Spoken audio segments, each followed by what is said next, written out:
Hi అండి, good morning. అందరూ బాగున్నారని కోరుకుంటున్నా.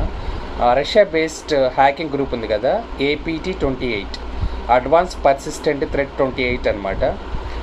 సో ఈ హ్యాకింగ్ గ్రూప్ ఏం చేసిందంటే చెక్ Republic and also German based ఈ రెండు కంట్రీస్ యూరోపియన్ యూనియన్లో పార్ట్ అనమాట.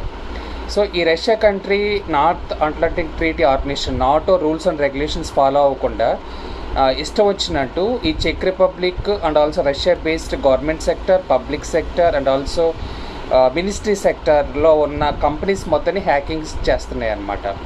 సో దాంట్లో ఉన్నది వెరీ వెరీ పాపులర్ అటాక్ వచ్చి మైక్రోసాఫ్ట్ అవుట్లుక్ అనమాట. అంటే ఆఫీస్ 365 అవుట్లుక్ని ఎక్స్ప్లాయిట్ చేస్తుంది. అట్లాగే వాళ్ళకి Windows NTL authentication hash based ఒకటి ఉంటుంది అనమాట. దాని ఫ్లాస్ కొన్ని ఉన్నాయి. there are lot of attacks or hackings are doing Russia based APT28 to Czech Republic and German countries. Thank you so much.